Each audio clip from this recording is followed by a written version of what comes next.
नहीं हो इधर भी मैं नहीं क्या बात हो 10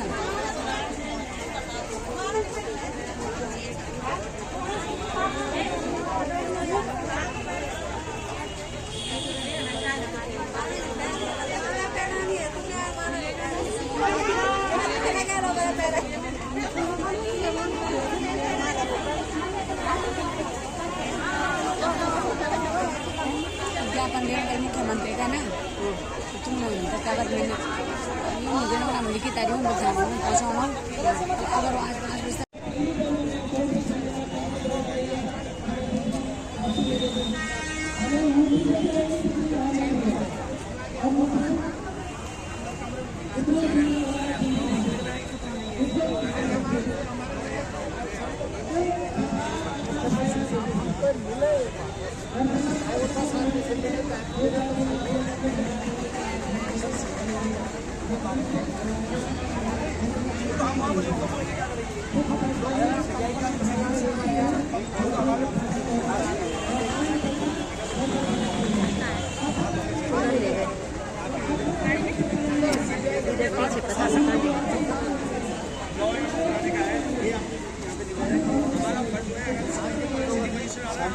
से बंद कराएं, जगह जगह जो राजनीतिक पार्टी के जो वो होते हैं ना, जो कुछ भी होता है इवेंट उसे बंद कराएं। हमारे हम हक की मांग करें और हम हमारे लिए बोलते हैं। मैं अरेस्ट आती हूँ, ठीक है अरेस्ट करो। और हम जेल में मैं भूख में बैठ जाऊंगी, अरेस्ट करो मुझे। ये नहीं पता नहीं है कि हम भगत सिंह के वंशज हैं। आप सम्मान कर दो, हम सही आगे की तबीयत खराब ना हो, कोई बात नहीं, कोई ना कोई कुर्बानी भी देनी होगी, कुर्बानी देनी होगी तो दे देंगे। इनशाल्लाह ऐसे करते हैं। सुनो आप सॉल्यूशन पे आना है, हम बैठा ना हम सिटी मजिस्ट्रेट को बुला के सिटी मजिस्ट्रेट को अपना दे देते हैं कि सर हमारा ये ज्ञापन है, हमें मुख्यमंत्री को मिलना है, उसके अलावा हमारे कुछ भी इससे नीचे हम सुनने को तैयार नहीं है। अब आप बताओ, जिस समय आप हमें डेट दे दोगे उस समय हम अपना धरना जो है खत्म कर देंगे, बस काम खत्म। आप आपको बताओगे क्योंकि महिलाएं मेरे पे करते हैं विश्वास में, तो जो महिलाएं बोलेंगे हम वो करेंगे, महिलाएं जो बोलेंगे है ना, है ना। तो इनको छुपाना जरूरी है यार। अगर प्रशासन रोड बंद करा सकते हैं तो यहाँ पे धरना उठा सकते हैं, रोड से तो बंद कराना चाहिए, एम्बुलेंस रोक देते हैं लोग और हम शांति प्रिय ढंग से धरना करना। हमारे पास गोली नहीं, बंदूक नहीं, चाकू नहीं, कुछ नहीं है। चेक कर लो उनको 2-4 ग्रुप हमारे है ना, वो भी खड़ा नहीं सुना हम के लिए कि हम बैठे नहीं, हम धरना नहीं खत्म करेंगे, है ना। हम जो है नहीं चलेगा भाई, प्रशासन के हाथ में, आप बताओ कब मिल रहे हो, प्रशासन के हाथ में अरेस्ट करना है अरेस्ट कीजिए, गोली मारना है गोली मारे, जो मर्जी है वो करे, और हम धरना यहाँ से नहीं तोड़ेंगे। साफ और सीधी बात है ना भाई।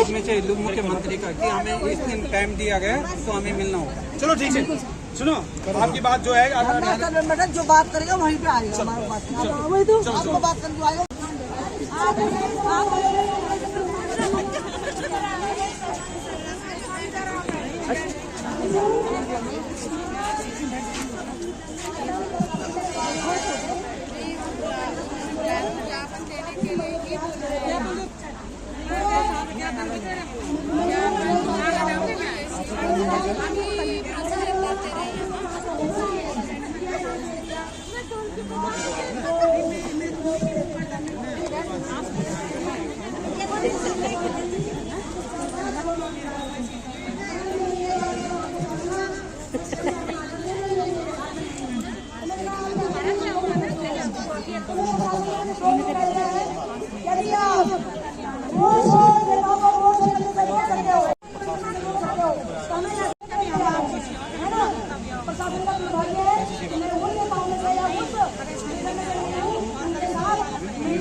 हमारी वो नहीं, चाहे मुझे हेल्प करें जो भी करें।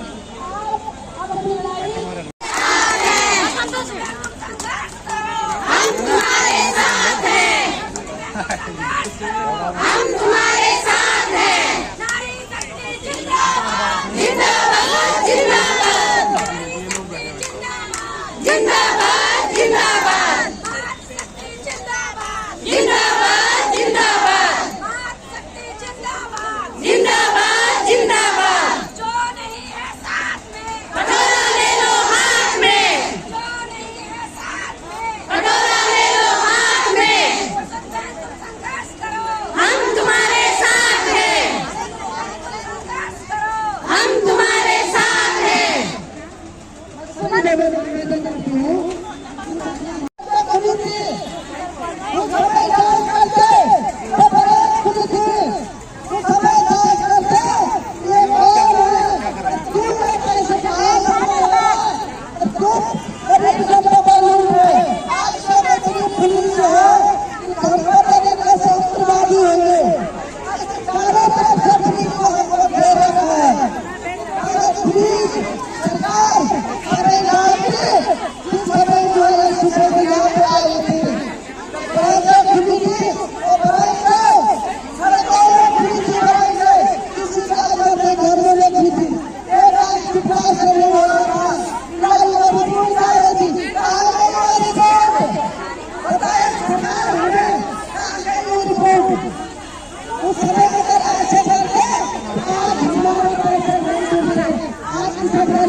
बहुत गंभीरता से, बहुत बारीकी से देखते हुए आए हैं। हमने आपका हर एक धरना, हर एक मार्च, हर एक आंदोलन देखा है और ऐसा नहीं है कि आपकी आवाज कहीं पहुंच नहीं रही है। आपकी आवाज केंद्र तक भी पहुंच रही है। कल रात से आप लोग यहाँ पर बैठे हैं। अगर आपको और भी व्यवस्थाएं चाहिए होगी बैठने की तो उसके लिए हम आपके साथ खड़े हैं, हर मोड़ पे खड़े हैं। पर होता क्या है, अक्सर कोई भी नेता भीड़ देखता है तो वो उनको भड़काने की कोशिश करता है ताकि उस भड़कती हुई भीड़ में उसका चेहरा चमके। कोई भी आएगा, बाहर से आएगा, जो आपके साथ आंदोलनों में नहीं दिखेगा, जो भूख हड़ताल में नहीं दिखेगा, पर अभी सामने पुलिस है। पर अभी 4 शब्द ऐसे बोलेंगे उत्तेजना करने के लिए कि सब हर कोई गिरफ्तार होने के लिए तैयार हो जाएगा। पर मैं ये बोलता हूं कि निष्कर्ष कैसे निकलेगा, किसी भी लड़ाई का निष्कर्ष क्या है। अगर जेल भरना आपकी लड़ाई को जिताता है तो हम भी भरते हैं जेल भरो आंदोलन। और अगर समाधान है, और अगर समाधान आवाज उठाना है, समाधान यदि भूख हड़ताल है तो वो भी करते हैं। इस पर पूरे प्रदेश में समाधान की तरफ कोई नहीं जाता है। जब भी कोई आंदोलन चलता है तो उसे बोलते हैं कि राजनीति मत करो, इसमें राजनीति मत करो, राजनीति मत करो। 4 लोग आएंगे आपके बीच में और जबरदस्ती बोलेंगे राजनीति मत करो। अरे भाई क्यों ना करो, क्योंकि राजनीति आपको सॉल्यूशन की तरफ ले जाएगी, निष्कर्ष की तरफ ले जाएगी, समाधान की तरफ ले जाएगी। आज हम धामी सरकार पे तो उंगली उठा रहे हैं, पर वो विपक्ष में बैठे हुए जितने कांग्रेस के विधायक हैं वो क्यों नहीं बोल देते एक बार? इसका मतलब विपक्ष सदन में नहीं है। जब तक हमारी संघर्षशील दीदी यहाँ पर जो हैं, ऐसे लोग सदन में नहीं बैठेंगे, तब तक जनता की आवाज पहुंचाने वाले लोग नहीं होंगे।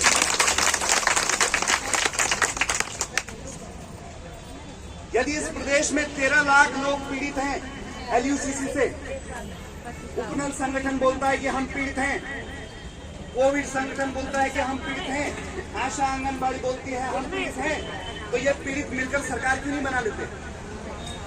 ये संगठित होकर सत्ता क्यों नहीं बनाते थे? हम ही लोगों ने इनके झंडे डंडे बोगे हैं। हम ही लोगों ने हमेशा होगा, वो हमें भी स्वीकार्य होगा। यदि गिरफ्तारी होगी तो हम भी खड़े हैं, यदि आंदोलन आगे होगा तो हम भी खड़े हैं। यदि इस प्रदेश में सत्ता लानी होगी और ये इनका अहंकार तोड़ना होगा, हम उसके लिए भी खड़े हैं। जय पहाड़, जय पहाड़ी पहाड़। अरेस्टिंग होगी सबकी, गोली लगेगी सब पे, और अगर एक भी आ जाना होगा सबको। हम डीएम सबको उठा देंगे ऐसे। हमें नहीं चाहिए जो हमारे पक्ष में काम नहीं करेगा। जो डीएम एसडीएम हमारे पक्ष में काम नहीं करेगा, वो जाके अपने घर बैठे। उत्तराखंड की जनता का नहीं तो हमें ऐसे डीएम एसडीएम नहीं चाहिए। जो भी है 3 स्टार वाले IPS अफसर हमें नहीं चाहिए।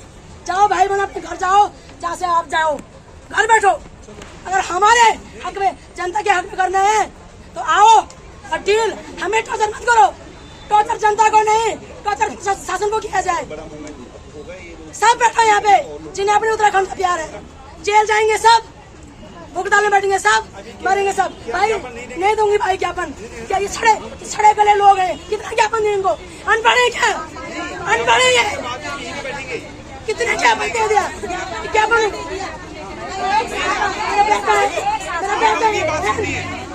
मेरे साथ ज्ञापन की फोटो कॉपी है मेरे पास भाई, ज्ञापन की फोटो कॉपी है।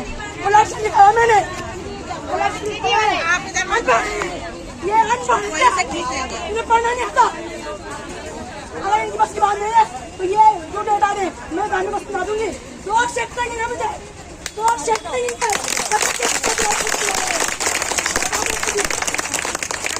सत्ता पे बैठे हैं तो यहाँ चंदा के साथ अगर उत्तराखंड के हो बताओ यहाँ पे ये जिस डीएम को एसडीएम को हमसे प्रॉब्लम है, अभी घर जाए अपना, जाए घर, गेट आउट। जनता के साथ अब मैं अरेस्ट दूंगी। देखो क्या कितने दम आएंगे जेलों में।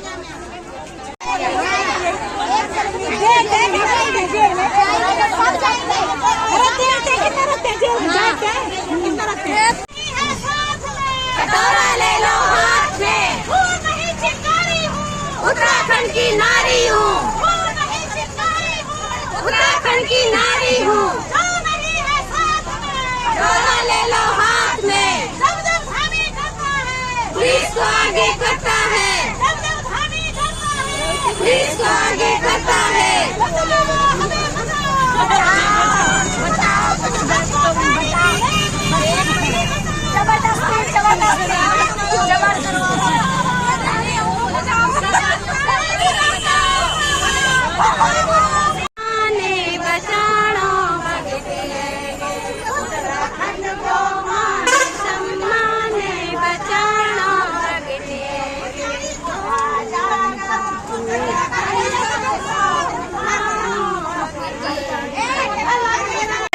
यहाँ टॉयलेट, गायों का गोबर और ये गंदे की देखो।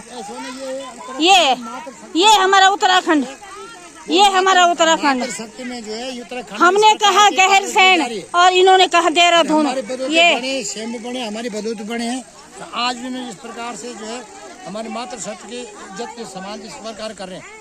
तो मैं ये कहना चाहता हूँ कि उत्तर सरकार जो है एकदम ही बदलनी चाहिए, क्योंकि इनको अपनी इज्जत की भी न तीन मातृशक्ति में जिनके सभी जो है माँ से गर्व पैदा होते हैं। जो भी चाहे माँ सबसे बड़ी माँ का दर्जा होता है, चाहे भाई है, बहन है, नारी है, वो माँ का दर्जा है। सरस्वती वही है, जगदम्बा भी वही है। परंतु आज उनके विषय में कोई सोच विचार नहीं किया जा रहा है। और यहाँ की जनता, जो भी इनका प्रशासन है, पुलिस वाले यहाँ छोड़ के चले जंगल में, तो ये अन्याय है। या तो वहाँ पर डिसीजन देते कि क्या जो काम हो रहा है कि केवल हमने बोल कि आपकी प्रोग्रेस रिपोर्ट क्या सर अगर CBI में दी है तो आगे क्यों नहीं बढ़ा रहे इस काम को? बिल्कुल सही बात। अगर आगे बढ़ाना था उसमें क्या रोकथाम है? इस प्रकार या तो उन्होंने सरकार उनसे पैसे खाए हुए हैं या उनसे मिले हुए हैं, तभी जाके ये कार्रवाई नहीं हो रही, ढिलाई हो रहा है। क्योंकि 11 महीने से लोग उसको भटक रहे हैं। या तो मिली जुली सरकार है ताकि वो कार्य करना नहीं चाह रहे, छुप रहे हैं कि कहीं हमारा पर्दा फांसा न हो जाए, इसलिए सारी कहानी इस प्रकार से। और सबसे बड़ी बेहतर चीज़ है कि आज हिंदुस्तान, मोदी जी बोलता है कि मैं सबका सम्मान करता हूँ, इज्जत करता हूँ और मातृशक्ति करता हूँ। और उत्तराखंड के हाथ मोदी जी आप देख लीजिए, अमित शाह से आप मैं गुजारिश करता हूँ, प्रार्थना करता हूँ कि इस प्रकार के कार्रवाई नहीं किए। ये पहला राज्य है जो उत्तराखंड इस प्रकार की कार्रवाई जिन्होंने की मातृशक्ति ने ये आंदोलन करके जो है अपने उत्तराखंड को बनाया, आज उनकी दर दर के ठोकरें यहाँ पर खाने पड़ रही हैं। तो मैं आपसे गुजारिश करता हूँ, प्रार्थना भी करता हूँ कि इस प्रकार की आज से देखने को न मिले इस प्रकार जो है, क्योंकि सभी ने इस माँ की गर्भ से जन्म लिया है और उनको आज इस प्रकार ठुकराया जा रहा है। परंतु आप कुर्सी तो आपको रहेगी, चलोगे, परंतु आगे बिल्कुल नहीं पनपोगे। थैंक यू भैया, धन्यवाद आपको। भाई साहब, यो आज आप सेम धाम निवास आए थे और धामी जी ने आपको क्या मैडम जी नमस्कार। मैडम आपका बहुत बहुत धन्यवाद मैडम, जो आप लाइव में आ रखे हैं। मैडम आप यहाँ की स्थिति देख लीजिए। हम कल सीएम आवास में गए थे, सुबह का टाइम लगभग 12 बजे। इन्होंने हमें वहाँ पर बिठा के रखा, न सीएम साहब से बात करवानी चाहिए, न किसी उनके प्रतिनिधिमंडल से। लास्ट में इन्होंने हम लोगों को जो है कि ज़बरदस्ती गाड़ी में ठूस के कपड़े फाड़ करके हाथ पकड़ के घसीट के एक लेडीज़ पे लात भी मारी है। एक भाई साहब हमारे फौजी रिटायर हैं, उनके यहाँ पर जो नाक से ब्लीडिंग हो रही है, वो बेचारे, हमने तो उनका मेडिकल करवाना था, लेकिन वो शर्म के मारे फिर हमारे जो ये धरना स्थल कल रात का था, ये दीनदयाल उपाध्याय पार्क, उसमें थे हम लोग, लेकिन वो शर्म के मारे बेचारे आए नहीं कि क्योंकि उनके दिमाग में जब हमने फ़ोन में बात किया तो उन्होंने कहा कि मेरी पर्सनल एक फौजी की इंसल्ट नहीं है, ये पूरे सैनिक परिवार की इंसल्ट है और हम सैनिकों को इस तरीके से लाइव में आना अच्छा नहीं लग रहा। हम तो बहुत बड़े शर्म से महसूस कर रहे हैं, इसलिए हम यहाँ पर नहीं आ रहे हैं। कल हम फिर उसके बाद में यहाँ आए, कुछ लोग पैदल आए, कुछ लोग इनकी गाड़ी से आई पुलिस वालों की ज़बरदस्ती करके। उसके बाद में कल कोई हमारे साथ नहीं आया, पुलिस का रवैया हमारे साथ बहुत अमर्यादित था। एक तो तहसीलदार साहब थे, वो भी बहुत बदतमीजी से बात कर रहे थे, स्पेशली लेडीज़ों से बहुत हड़का रहे थे, ऐसे हड़का रहे थे जैसे हम इनके घर के नौकर हों या इनके झाड़ू पोछा करते होंगे। ये सोचने वाली है, तहसीलदार को इतनी बड़ी पोस्ट नहीं होती है, ये उन महोदय को भी ध्यान में रखना चाहिए। जनता सर्वोपरि है और जो उनको सैलरी मिलती है शायद वो भूल गए हम लोगों के टैक्स से और हम लोगों के जीएसटी से उनको तनख्वाह भी मिलती है, वो भूल गए हैं। क्योंकि तहसीलदार का पद है, मालदार पद है, अंडर टेबल अपॉन टेबल सब आप लोग जानते हैं, मैं ज़्यादा नहीं बोलूँगा, लेकिन इस विषय में हम फिर दूसरे किसी दिन बात करेंगे। उसके बाद में हमने कल बारिश में 2 घंटे वहाँ बाहर बारिश में भीगते रहे। हमारा कल से अनशन है, हम तो बोलने की स्थिति में नहीं है क्योंकि गला सूख रहा है। फिर उसके बाद में आज भी वहाँ पर कम से कम इन्होंने 150 पुलिस वाले भेज दिए। बाद में वहाँ से उठा करके हमें ज़बरदस्ती, लेडीज़ों को तो पुलिस वाली वैन में लाए, लेकिन जेंट्स के लिए बोला कि आपके लिए पुलिस वाले नहीं है, हम यहाँ अभी अननोन है यहाँ देहरादून में। हम तो 4 ऑटो बदल करके यहाँ पर पहुँचे। अब इनसे हमने कहा कि हमारा धरना स्थल जो आपने बोल रखा है कि ये कहाँ है, तो धरना स्थल की मैं आपसे भी रिक्वेस्ट करूँगा, धरना स्थल की फ़ोटो ये थोड़ा सा सराउंडिंग करके आप खींच लीजिए। और ये धरना स्थल है, यहाँ पर या तो मुख्यमंत्री आकर के हमें लिखित में दे दे कि यहाँ पर अगर किसी प्रकार की जानहानि होली, ये सामने वाला, अच्छा ये नहीं, हाँ, ये नहीं है, ये अब ये टेंट लगाएंगे, ठीक है, चारों तरफ से ओपनली है। यहाँ पर तेंदुआ आएगा, गुलदार आएगा, विभिन्न प्रकार के सांप है, जहाँ जिस हिसाब से लग रहा है यहाँ एकदम एक देखा जाए तो वाइल्ड एरिया ही है। लेकिन मैं ये सीएम साहब से कहना चाहता हूँ कि सर हमारे लोगों के, आपने जब से गवर्नमेंट बीजेपी गवर्नमेंट आई है, जीएसटी इसने ठोका है, वो जीएसटी का पैसा कहाँ जाता है? हम लोगों का जो आपने इतना टैक्स ठोका है, स्लैब बना करके 5%, 12%, 18%, 28%, उसका पैसा आप कहाँ यूज करते हैं? केवल पार्टी फंड में। पार्टी फंड कोई माने नहीं रखती है सर। मैं आप लोगों से कहता हूँ, अगर धरना स्थल बनाना है तो यहाँ पर एक कुछ स्तरीय धरना स्थल बनाइए। और धरना स्थल मैं सरकार से मांग करता हूँ कि धरना स्थल अगर बनना चाहिए तो सेंटर पॉइंट में बनना चाहिए, ताकि वहाँ जो भी आए, जनप्रतिनिधि भी आए, आम जनमानस भी आए, उसको इजीली पड़े। यहाँ पर वहाँ से लगा लीजिए 15-20 किलोमीटर दूर के एरिया में, यहाँ पर हमें सुनसान एरिया में पटक दिया है। वहाँ यहाँ लाइट की कुछ व्यवस्था नहीं है, केवल एक यहाँ पर 1-2 स्ट्रीट लाइट दिख रहे हैं, वो भी जलती है नहीं जलती वो तो रात का टाइम बताएगा। लेकिन ये सोचने वाली बात है और बड़ी शर्म की बात है धामी सरकार को। और आज तक कितनी इन सरकारों को, इन्होंने एक उत्तराखंड में 25 साल हो गए हैं, 25 साल में इन्होंने उत्तराखंड को खून की तरह चूसा, एक जू की तरह, लेकिन यहाँ पर एक धरना स्थल नहीं बना सके। धरना स्थल की हालत आपके सामने है। धन्यवाद। जय हिंद। जय हिंद, जय पहाड़।